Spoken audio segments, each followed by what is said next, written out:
ठंडी लग रहा है तो कम्बल मिलेगा, भूख लगा है तो भोजन मिलेगा। जैसे मुसलमानों के लिए बैन किया है वैसे इनको भी बैन करना चाहिए सरकार को। अखाड़े को जगह मिला और संतों को मिला तो आम साधु महात्मा को भी मिलना चाहिए जो रोड पे बैठे हैं। कुछ ऐसे चेला बनाने के लालची लोग घुसे हैं, वो किसी को भी बना दे रहे हैं। बनाओ भी तो उसको अलग ही जगह दो, उसका अलग जुलूस निकालो, उसकी अलग अलग परंपरा निकालो, शामिल मत करो।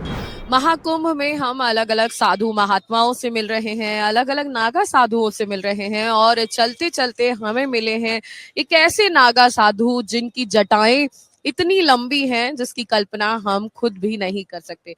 आप देख सकते हैं इनकी जटाओं को, बेहद ही भव्य इनकी जटाएं। और हम इनसे, जैसे कि हम महामंडलेश्वरों से पूछ रहे हैं, शंकराचार्यों से पूछ रहे हैं, हमने उनके बारे में जाना, तो हम नागा साधुओं के बारे में भी जानना चाहते हैं और इसलिए हम यहाँ आ पहुंचे हैं। महाराज जी, आप?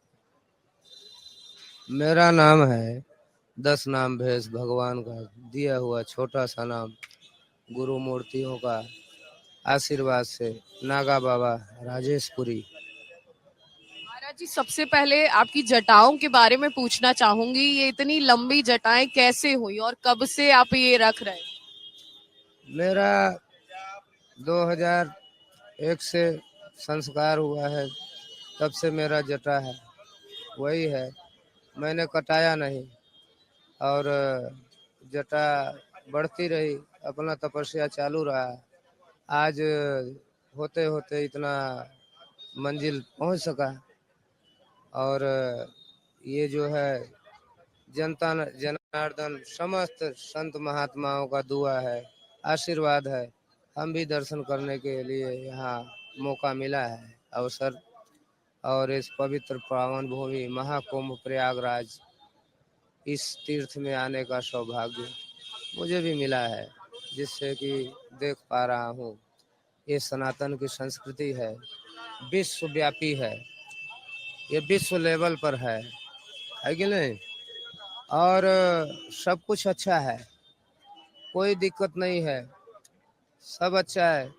प्रेम भाव, जनता जनार्दन। आज 12 साल में महाकुंभ आता है, तो मैं ये मानते हैं कि 12 साल में जो महात्माओं का, यहाँ सब महात्माओं का ही पूरा बाजार समझो, इसमें जो भक्त आए हुए हैं दर्शन करने के लिए, वो संतों के मेहमान हैं।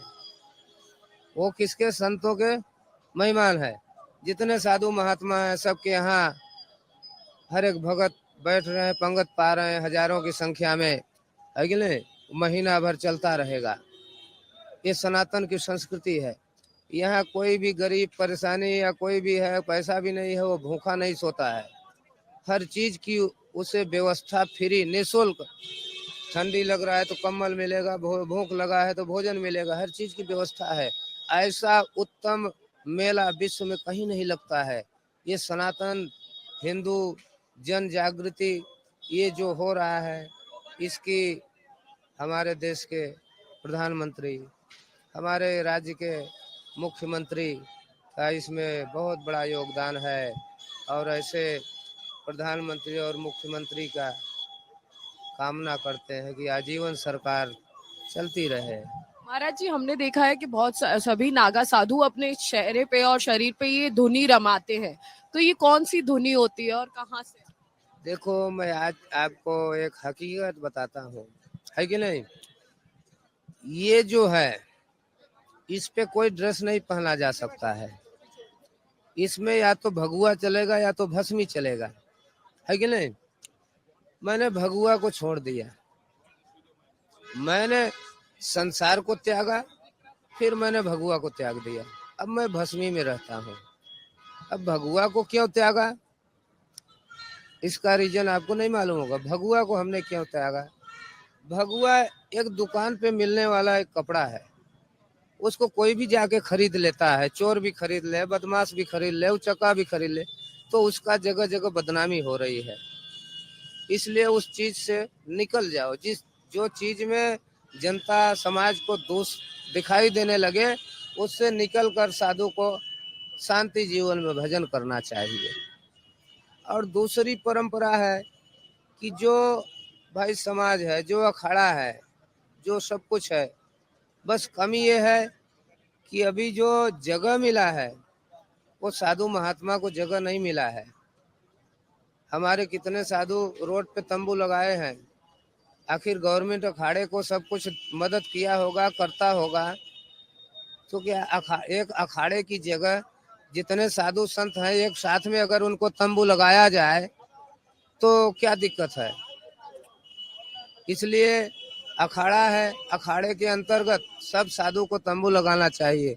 और उसके बाद जितने फर्जी मांगने वाले हैं, साधु का चंदन लगा के, महात्मा का चंदन लगा के मांग रहे हैं, उससे साधु सनातन बदनाम हो रहा है। ऐसे लोगों को प्रशासन को तुरंत पकड़ के कार्रवाई करना चाहिए। जो हकीकत में नहीं है, साधु के नाम पर मांग के खाना, मांग कर करना, ये सब कहाँ तक है। और फिर रोड पर चलकर पब्लिक से छीनना झपटना, पब्लिक से जबरदस्ती वो करना।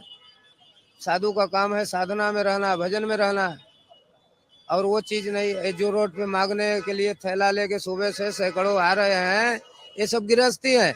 इनको कौन एंट्री दे रहा है। जैसे मुसलमानों के लिए बैन किया है वैसे इनको भी बैन करना चाहिए सरकार को। महाराज जी कैसे पहचानेंगे कि ये साधु असली है या नकली? नहीं, साधु अपना जो धुना लगा के भजन कर रहा है, ध्यान कर रहा है, वो किसी से मांगने नहीं जाएगा, वो भूखा रह जाएगा। मैं भी भूखा रहता हूँ, मेरे को 7 बरस हो गया मैं दूध पीता हूँ, अन्न नहीं खाता हूँ। मैं दूधाधारी हूँ, दूध पीता हूँ, अन्न नहीं खाता हूँ, 7 बरस हो गया। मैं किसी की इतना 1 महीना होने आया, मैं रोड पे नहीं गया किसी से 100 रुपया मांग ले, दक्षिणा दे फलाना। मैं भी साधु हूँ ना। ये हमारी सनातन की जो भी है, ये जो सत्ता है, जो नियम कानून है, वो सब बिखरते जा रहे हैं।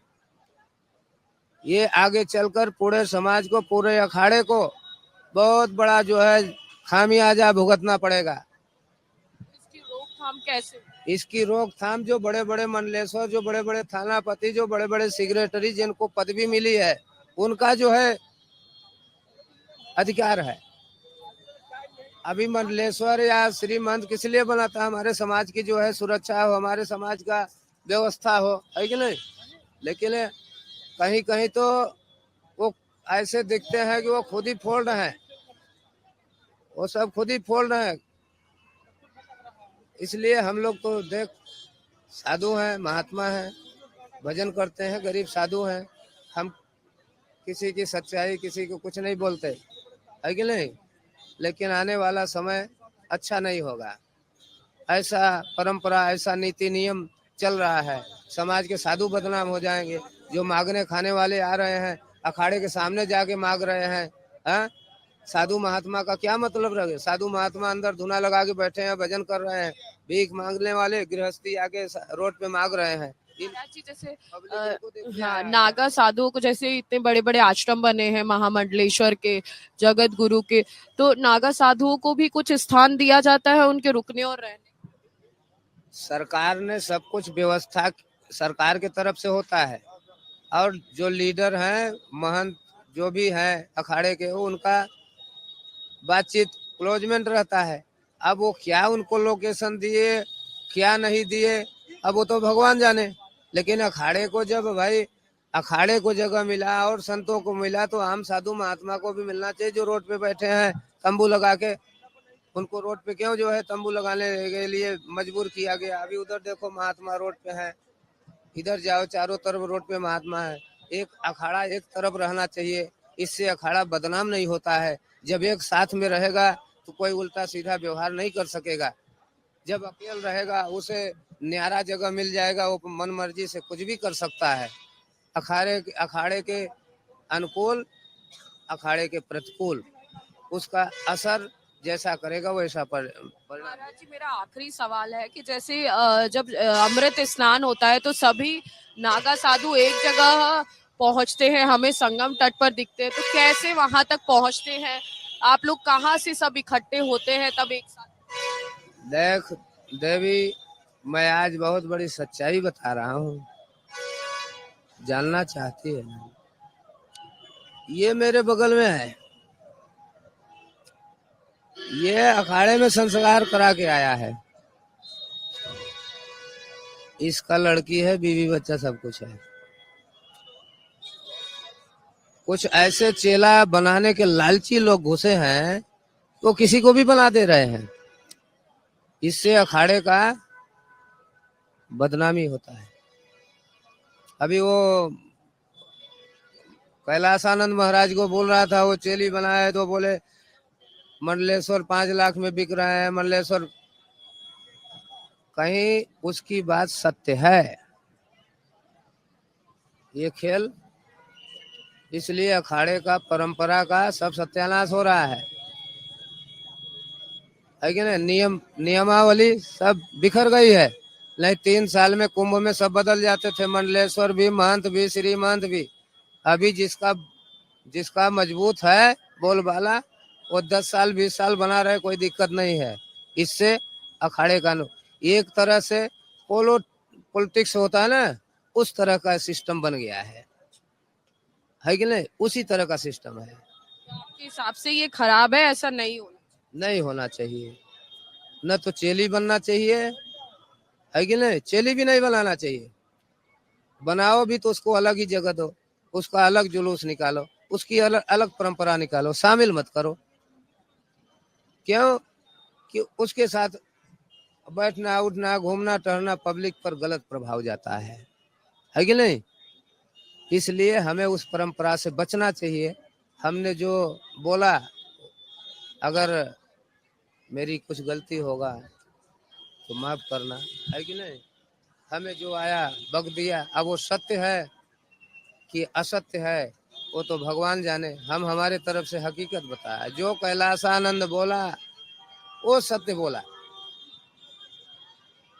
वो 100% सत्य है। मंडलेश्वर पैसे पे बनते हैं, मंथ पैसे पे बनते हैं, उसने बोला ना, वही हकीकत है, वो कोई झूठ नहीं है। बहुत सारी ऐसी बातें जो चलते चलते हमें पता चलती हैं, और ये महाकुंभ है। महाकुंभ में अलग अलग साधु संत आते हैं जो अलग अलग बातें करते हैं, और सबका अलग अलग मत भी है। बहुत कुछ जानने को मिला महाराज जी आपसे। ऐसे ही महाकुंभ के अलग अलग रंग हम आपको दिखाते रहेंगे, अलग अलग साधु महात्मा संतों से मिलाते रहेंगे। आप हमारे साथ बने रहिए और देखते रहिए जीवांजलि.com।